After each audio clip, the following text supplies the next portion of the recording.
the Black Pot, aka Kukushunamo, where we speak truth to power. And I truly wanted to share this page right about now so everybody would get to see this, man. Share it as much as you want. Share the broadcast, man. My brother, my sister, we are live on Facebook, streaming live. And our Facebook page is 3FM 92.7. We are also live on Instagram, live on YouTube, and we are also very, very live on Instagram. Now, this is where we speak truth to power. Underline that. Truth to power. Now, the truth may be very bitter and hurting, but the truth is not a sin.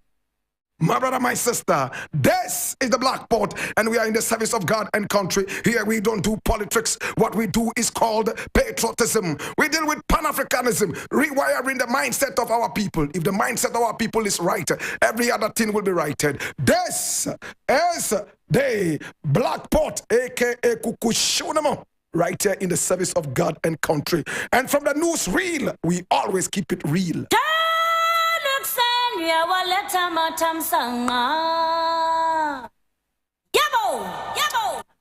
the very first thing I'm going to look at today, my brother, my sister. I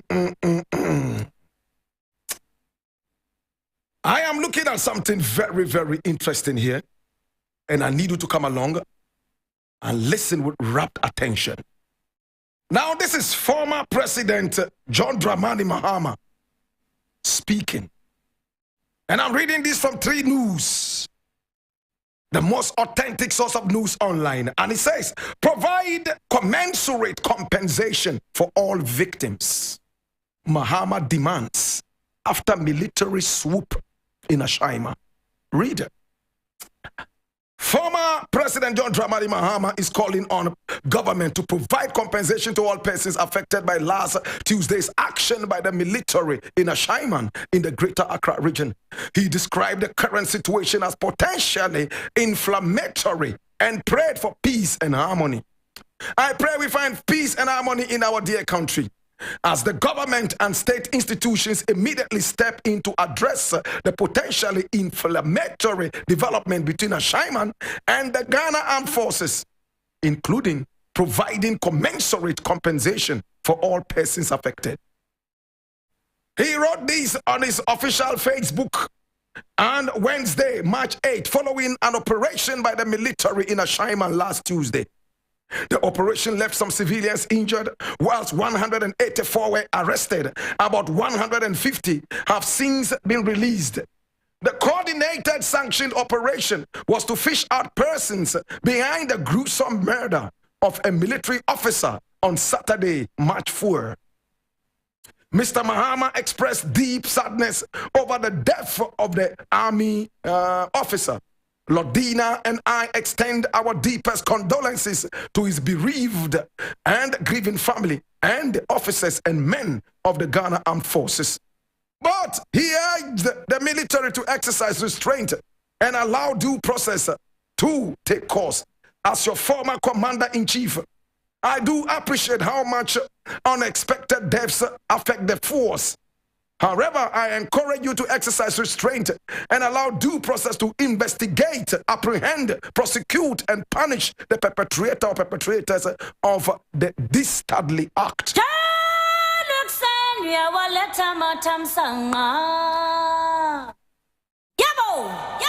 Now hear me now, brethren. Now I have seen a couple of messages online. In fact, I saw one by a young soldier using unprintable words on me. I've been saying that, yo, Blakk Rasta approached the issue wrongly. If this was your family member who was killed, you Blakk Rasta, would you call this a bad act? Things like that. My brother, my sister, hear me now. A couple of days ago, I attempted to look at this issue of Ashaiman, brutalities and all that, and how we were told that the soldiers came from Michel Camp. Now, new information shows that they did not only come from Michel Camp, but some other camps. My brother, my sister. And the purpose of that operation was to fish out the perpetrator or perpetrators of that dastardly act. First and foremost, we condemn the dastardly act. We will never ever support the murder of any human being, let alone a uniformed officer. Sheriff Imoro was only 21 years old. I saw the mother speak and I broke down. My brother, my sister, it only reminded me of the case of Major Mahama, who posthumously got his major position. In fact, he was a member of my family. His father is my uncle. I was the MC, my brother, my sister, at the funeral of Major Mahama. I understand what it means to feel pain when you lose a family member. Remember, I made a song for Major Mahama. I'm going to be playing it at the end of this broadcast, so you will remember. Now, this is the only show in Ghana that shouts police and soldier every day, more than 20 times on the show. True or false? Every day. Hey, big up our police and soldier. Big up our police and soldier. Blakk Rasta is a very good friend of the police and soldier, especially the police, because my family is a police family, and I have not hidden that, said that over and over on radio. Everywhere I go, the police salute me more than even they salute the president. Everywhere I go, soldiers salute me more than they salute the president, and that humbles me. Hey, what kind of love is this? So much love from police and soldier. So much love even from the people on the ground. That tells me that, yes, you're doing something good, my brethren. But for some of us who do not understand the duties of the police, let's look at this. What is the population of the police in Ghana? The whole Ghana, our police force is less than 20,000. Are you aware? The whole Ghana, our police force, according to the information and statistics I have, in 2017, the police force was only about 15,000. It increased by 500 and then reduced again. My brother, my sister, in 2020, the population of the soldier in Ghana, I'm talking about the soldier, the military, was 20,000 in 2020. My brother, my sister, what is the population of Ghana? 30 million and more. And the army, or better said the military, is only 16,000 as of 2020. Now, what is the purpose of the army or the military? It's for external aggression. Under no circumstances except a few should the army be seen in interior parameters. In other words, internal shenanigans. My brother, my sister, let us get deeper. Now the army, or better still the soldier, or better still the military, is not under the Ministry of Interior. For obvious reasons, it is the police. What is the police size in Ghana? It's about 30,000. So both police and soldier combined will be approximately 50,000 in all, as against 30 million Ghanaians. Now, what is the population of Ashaiman? Now, the population of Ashaiman as of 2013, my brother, my sister, was 298,000 plus. That's 2013. By now, that population would have risen to about 500,000. My brother, my sister, soldiers are supposed to be protecting the external barriers of this country. In my days, you would hardly find any soldier on the street. And we little children, when we saw soldiers on the street, we ran away. They were like Kakai. They were like the prophets of the ancient times. They never came out in public for nothing. They were like the frogs. If you saw them in the daytime, it meant that there was trouble. So most of us in those days called them the barracks boys. They protected the external barriers of this country. Now listen, they would give a policeman blank bullets. They would give a policeman rubber bullets. But the soldier does not deal with blank bullets. Soldier does not deal with warning shots. Soldier fires to immobilize. He fires to kill. External aggression. So today, if you find soldiers amongst us running helter-skelter, my fear is that soldiers might just end up losing their respect just like the police counterparts. Today, how many people respect the police in Ghana? Unfortunately, when you see the police, in fact, it's an image of bribery and corruption. Today, when you see the police, my brother, my sister, he is no more that friend. He is a bribe taker. True? It's sad. We have tried in the past to fight it, and we're still fighting it, because I think that this is one of the biggest entities we have in this country in terms of importance. Today, my brother, my sister, I'm going to make the point here. If a young trooper, 21 years old, innocently killed, gorily, bloodily, it hurts me. It hurts my soul. I saw what happened to Mahama, my own cousin.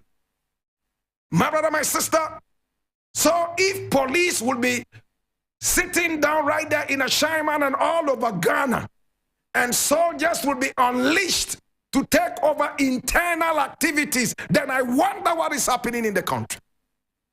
What happened to the police? This is the playing ground of the police. Now I have been told that Ashaiman police uses only 100 Ghana cedis to buy fuel for their patrol vehicle. And I have evidence, my brother, my sister.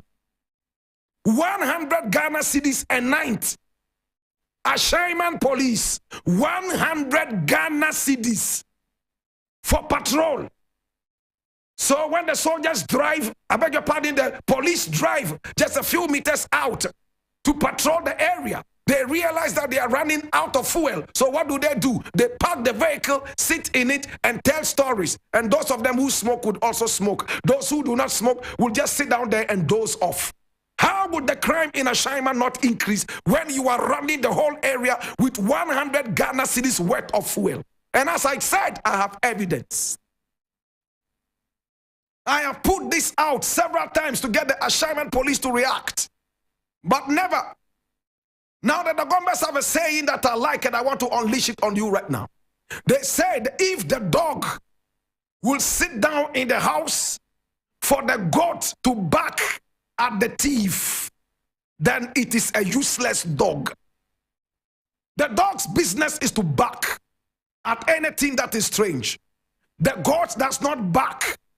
So when the dog shirks its responsibilities and waits for the God to take over its responsibilities, then it is a useless dog. My brother, my sister, a useless dog. It is the duty of the police to fish out whoever did this. Was the police contacted? The IGP is quiet on this issue. Have they been able to go out there and say, okay, there was a killing because this gentleman was killed? It took a couple of days before the soldiers went on the rampage. What happened to the police? Did the police initiate any kind of investigation? Did they do it with their 100 Ghana cedis fuel for patrol? Do not look down on the police and don't make the police so useless. It is the duty of the police to do the investigation. But the last Mahama investigation, what happened to it? I was told that some people who were arrested and they even confessed are behind bars and they are eating chicken and drinking Guinness whilst they are in prison. And the family of Mahama continues to grieve and to get sick. Of course, this will make a lot of soldiers mad and angry. But do two wrongs make a right? Police is supposed to be doing this. And if police is supposedly not doing what the police is supposed to be doing, then the people who are supposed to be dealing with exterior or external aggression will now internalize. Hey, say it again, Blakk Rasta. They will internalize their actions. And at the end of the day, it's going to be sad. My brother, my sister, I am hurt that at this point, if we are not careful, like what former President Mahama said, this is a very inflammatory thing. My brother, my sister, we got to be careful. The whole population of the military in Ghana is less than 20,000. The population of the whole Ghana is over 30 million people. But we trust them to be able to protect the whole nation. What is the size of the police in Ghana? 30,000. 30,000. And they have 165 stations around Ghana. The statistics are clear. Man to man, put down your gun. I don't have a gun. I'm not coming to you with a gun. In fact, head count, the people are more numerous than the police and the soldier combined. Cateris paribus, all other things remaining equal. If majority carries the vote, then the police and soldier combined will not be able to deal with the people.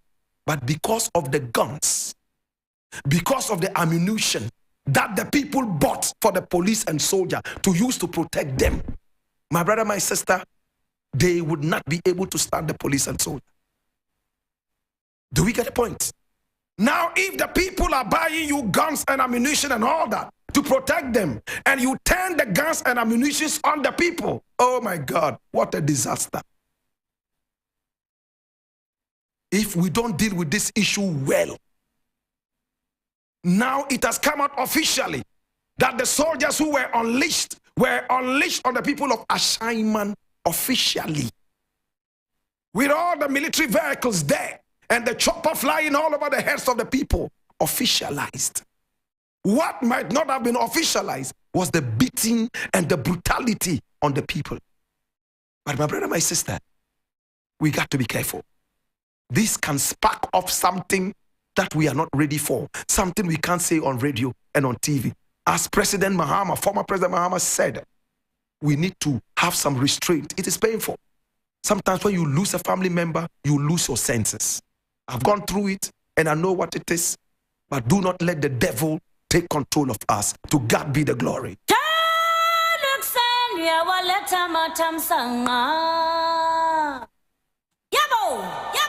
Listen, man, listen. The enemy of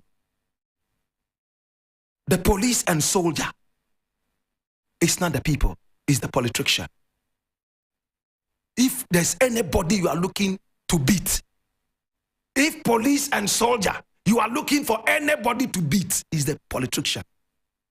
They are those who don't respect the work you do.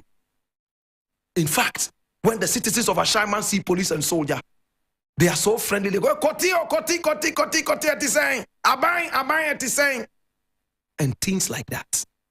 Roger, and other forms of pleasantries. It is a politician who will put the policeman whose salary is less than 1,000 or slightly above 1,000 to take care of his money that he has put in his car boot. Policeman would sit in the night. Mosquitoes are biting him whilst the politician is in the bedroom enjoying quickies and threesomes and foursomes. At the end of the day, you don't even get respected for the work you do. If you are looking for people to beat, go after the politicians. They are our common enemies, you and I. They are those who do not respect us, not Ashaiman. What Ashaiman has done is so dastardly. It's so sad. And I can't wait to see how this investigation is going to end. Why would a 21-year-old soldier, not just a soldier, wearing uniform, you don't respect the uniform? You have no respect for police and soldier? Are you crazy? You people, if you are looking for anybody to beat, is it a policeman or a soldier? Go after the politician. They are those who have messed up your lives. Not the police, not the soldier. Our common enemy is the politician. Not the police, not the soldier, not the people of Ashaiman, not the people of Nima. Police and soldier must be friends with the ghetto. You know why? Because they share a similar goal. And that goal is to liberate themselves from the false prisons they find themselves in. Inflicted prisons by politicians. I'll leave it here.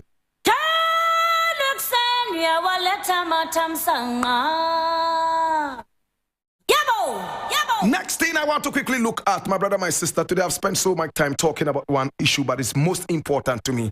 And this one I'm reading from Ghana, where it says, Ghana is bankrupt and insolvent. And this Atuforsen, shredding Akufu Ado Sona. That's the State of the Nation address. I just read 2 paragraphs. Minority leader in Parliament, Kessel Atufosin, took under 2 minutes to sternly critique President Nana Addo Dankwa Akufo-Addo's State of the Nation's address delivered on March 8. Atufosin, in supporting the motion moved by his colleagues on the minority side, pointed out a series of economic indicators that showed that all was not well with the country, as Akufo-Addo's address sought to portray. He argued that the current economic crisis the president admitted to in parts of his address was largely self-inflicted, and that Ghana was officially bankrupt. There's still a wide range of despair and disenchantment amongst our people. Millions of Ghanaians are going through unbearable hardship and excruciating pain. Oh my God. Listen, my brother. Under 2 minutes, I'm going to tackle this. Just as Atuke Kessel Atufosin did. This president went to deliver the state of the nation, not the state of the political party address. He never mentioned a Ashaiman. My brother, look at the brutalities happening there. One of your own soldiers. Remember that you are the chief commander of the Ghana Armed Forces. In fact, the armed forces, I am talking about the military, is under the defense ministry, and you are their chief commander. One of your members, your servants, has been killed. He didn't say one word. If it was somebody serious about activities in the country, at least he would have asked for a 1-minute silence for the soul of a young 21-year-old who has been cut away from his family. He didn't. He was rather blaming Ukraine, Russia, and blaming some other people like that for our self-inflicted woes, carelessly inflicted woes, nonchalantly inflicted woes. To God be the glory. My very good brother, Eric Mawena Egbeta is in the house. He hasn't been here for some time now. Eric,